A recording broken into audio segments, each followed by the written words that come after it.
Kembali di Prime Time News, pemirsa, 3 institusi penegak hukum, KPK, Kejagung, dan Kepolisian bersepakat membentuk Satgas Anti Korupsi.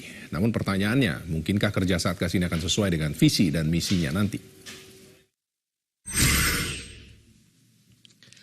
Jaksa Agung M. Prasetyo mengatakan kesepakatan pembentukan Satgas Anti Korupsi bertujuan untuk mencapai sinergitas antar lembaga penegak hukum dalam perang melawan korupsi, sehingga hasilnya diharapkan dapat lebih efektif dan optimal dalam menangani perkara-perkara korupsi tertentu. Seringkali dalam satu kasus itu, KPK lebih punya keleluasaan untuk bertindak karena kewenangan yang lebih daripada jaksa dan polisi. Nah itu kita saling memberi dan menerima, ya. Di mana KPK mungkin kekurangan tenaga, kejaksaan lebih banyak tenaganya, Polri banyak tenaganya, tapi kemenangan KPK lebih besar. Ya ini bisa saling bersinergi, saling mengisi, saling memberi dan menerima. Dan begitu diharapkan lebih efektif, lebih optimal hasilnya. Kekhawatiran banyak pihak tentang kerja Satgas Anti Korupsi ini yang malah akan tumpang tindih ditampik oleh Kapolri, Jenderal Badrodin Haiti. Menurut Badrodin, baik penyidik Polri, KPK, serta Kejaksaan telah sering bekerja sama dalam menuntaskan kasus korupsi.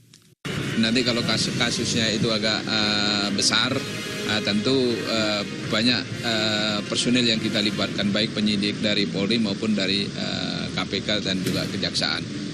Itu. Tetapi bukan hanya kasus itu saja, yang penting bagaimana kasus ini bisa dilakukan cepat penyelesaiannya. Itu sehingga keberadaan Satgas ini itu bisa dirasakan betul-betul merupakan satu upaya terobosan untuk bisa memberantas kasus korupsi secara bersama-sama. Pertemuan antar lembaga penegak hukum ini rencananya akan berlangsung rutin. Menurut PLT Ketua KPK, Taufikur Rahman Ruki, penanganan dugaan kasus korupsi APBD DKI Jakarta akan menjadi kerjasama awal Satgas Anti Korupsi ini. Saudara Gubernur DKI melaporkan kepada KPK. Tapi di satu sisi, Bareskrim, Polda Metro Jaya sudah menangani. Daripada orang itu dipanggil bolak-balik ke sana kemari, ke KPK, ke Bareskrim, saya dengan Pak Kapolri, ayo kita bikin tim gabungan yuk, ikutkan sekalian Kejaksaan, kita bikin satu Satgas. Katakanlah nanti penyelidikannya kita lakukan bersama, penyidikannya oleh penyidik KPK diperkuat oleh penyidik Polri, penuntutan sudah siap. Dengan demikian dia bisa berjalan begitu cepat. Baru satu kasus, masih banyak kasus-kasus lain yang overlap. Senturi juga termasuk, Pak?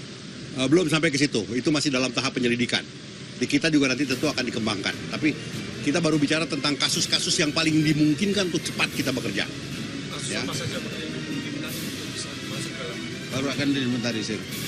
Satu yang sudah kami bicarakan dengan Pak Kapolri adalah kasus APBD DKI 2014 ke bawah.